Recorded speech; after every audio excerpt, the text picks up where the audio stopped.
Shalom. First and foremost, I want to give all praises, glory, and honor to Yahweh, by Hashem, Yahweh Shai, by Hashem Kakwadash. I want to give double honors to the elder apostle, great millstone, who rule well, and salutations of much love to the rest of you sincere Akim, pushing the word in truth and sincerity.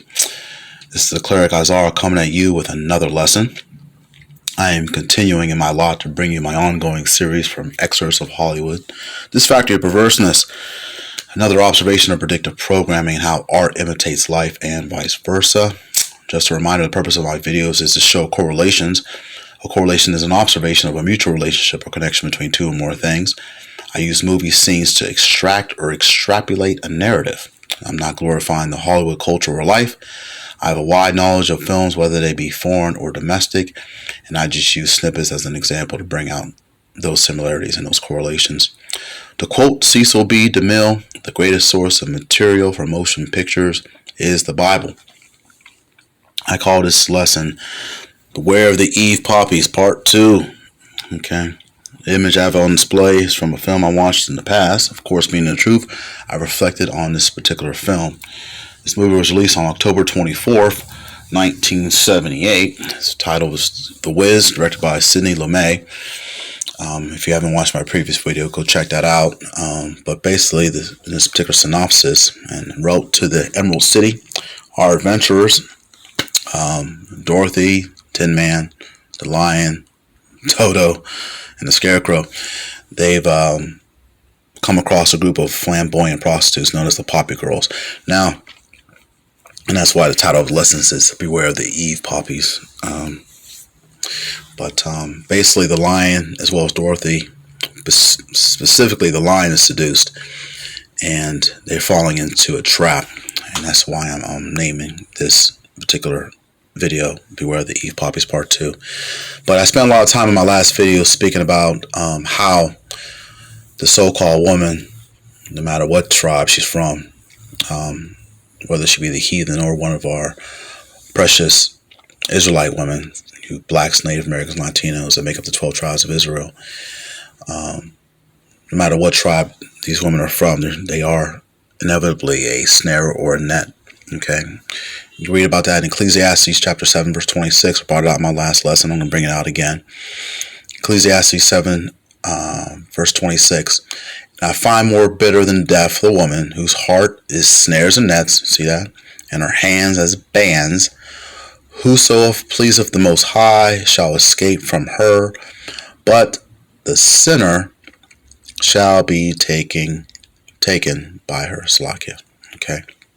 So basically, this poppy trap in The Wizard of Oz, of course, in the Judy Garland Wizard of Oz version, they were just regular flowers, but in the black version, The Wiz, they were actually females. Okay. And specifically scantily dressed females. Okay. And that could be a snare and a trap. And even if you get a regular woman, she could basically just trap you up and basically steal your time. My earthly father used to tell me when I was younger, especially when I was getting involved with females, and they would have their alternative motives and so forth. He would always, instruct me to encourage me to say to these females that, hey, my time is too expensive. And it is. All right. And I say that to say this, that your time really is supposed to be into these scriptures. All right. Because that's supposed to be the female you're supposed to be into. And it's described as a female, this wisdom. Okay. Now, when you get into the book of Sirach or Ecclesiasticus, chapter 6, this is in the Apocrypha. We're going to start at the 23rd verse. It reads, Give ear, my son, receive my advice, and refuse not my counsel. Okay? And just coming off as being a martial arts instructor, you got to be a really good student. You got to trust your instructor, and that's what the Most High is. He's instructing us through these words, these holy scriptures. Okay, we're reading it again. Give ear, my son, receive my advice, and refuse not my counsel. Now, here's a point in verse 24, and this is where we get the term being locked in. And it may be in some other scriptures, but when I came across this particular chapter, I definitely thought about being locked into these special words. Okay, verse 24, and put thy feet into her fetters, and thy neck into her chain. You see that? All right, so this wisdom is going to have you locked in to understanding the law, statutes, and commandments of the Most High. Okay, verse 25, bow down thy shoulder and bear her, and be not grieved with her bonds. Okay, so these scriptures, you're not going to actually be grieved by them because they're actually going to provide you some comfort. Not total comfort, but some comfort, because we're still in enslavement. All right, we're still in this prison camp, aka Babylon the Great, aka America. Okay, but to know about the future, to know about the past, present, and future, to know your past, you can determine your future. Okay, and this is what these scriptures do, specifically the Old Testament, Apocrypha, as well as the New Testament. Okay, and keep in mind too, a lot of these prophecies that have happened in the past, whether it be for good or bad, you still know that the words of the Most High were faithful and true, because it happened, and there's things that are going to happen. All right, so everything that he said before, it was written for our learning. Okay, now I'm just reading on here, verse 27. I'm sorry, Salakia, verse 26. Come unto her with thy whole heart, and keep her ways with all thy power. Okay, and when you come into her with your whole heart, that's your whole mind. And okay, and keep her ways with all thy power. Okay, and that's those commandments. All right, keeping you in that straight path. Verse 27. Search and seek, and she. See how it says she, that female connotation. She shall be made known unto thee, and when thou hast got hold of her, let her not go. Okay, now that's a very good point. Just being totally locked in to this wisdom, knowledge, and statutes, laws, and commandments. It's going to keep you on a straight and narrow path, like I was saying before. And just like a really good woman that's loyal and faithful, those are the kind of women you want to hold on to. All right, you let go of the loyal and faithful woman, you end up getting a woman next time. You think the grass is greener on the other side of the fence. Next thing you know, it's way worse. I've seen it happen to a lot of brothers, outside and outside the truth, mainly just being in the world. And I'm sure it happens within brothers that are in the truth as well. And it's happened to me first and foremost. I mean, I've had women that were loyal and faithful. Then next thing you know, I'm getting a woman that was a straight adulteress. Okay.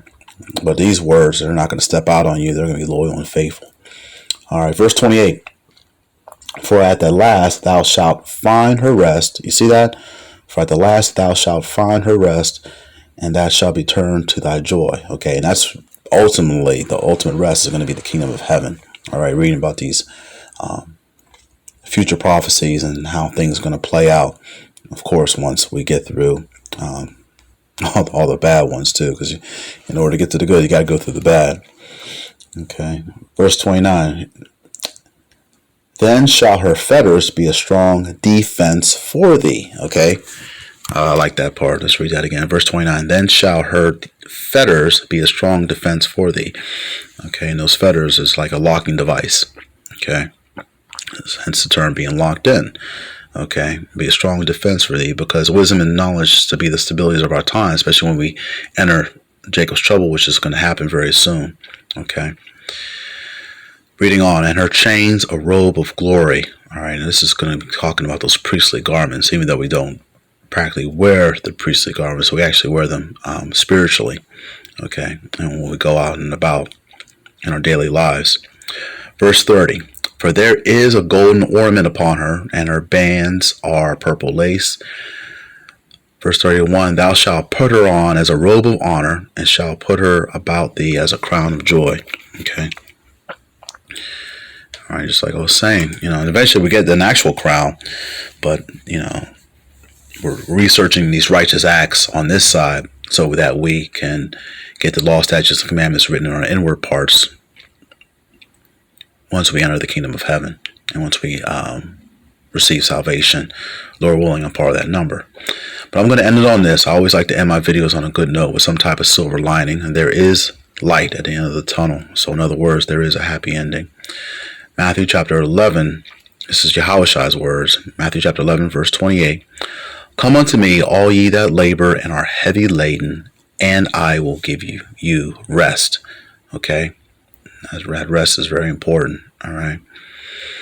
All right. Even though work, it is profitable, but, it's good to have a good rest after doing some work. Okay, so you can able to do some work again. You got to be able to replenish yourself and be able to get rejuvenated. All right, verse 29, here's the point again. Take my yoke upon you. Now, see that yoke? That's that being locked in again. All right, take my yoke upon you and learn of me, for I am meek and lowly in heart, and ye shall find rest unto your souls. Okay, and that ultimate rest, like I said, is the kingdom of heaven. But you got to obtain it. It's not just going to be given unto you. Even though the gift of this knowledge, wisdom, and truth is a gift, holding on to it, like in Ecclesiasticus 6, verse 27, not letting that thing go. Okay, and then not letting this wisdom, knowledge, statutes go, because it's a precious gift. Okay. Verse 30, for my yoke is easy. All right. This, serving the Most High is easy, and following his advice and inclining your ear unto these words is really going to get you to the end, and hopefully you'll be part of that salvation, and hopefully you'll be part of the elect. Okay. Verse 30, let me read that again. For my yoke is easy and my burden is light. Okay. All right. So I just wanted to share that. Just when you see this particular image, I'm just thinking about how they just got lured into that trap, and the lion being such the woman's man that he gets seduced so easily, and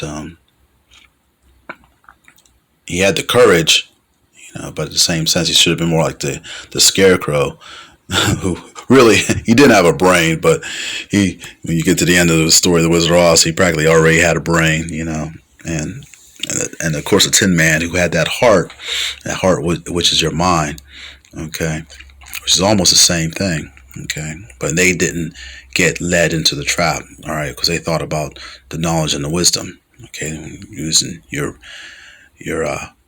big head versus your little head, okay, and just staying locked into the scriptures. That's just the main point, okay.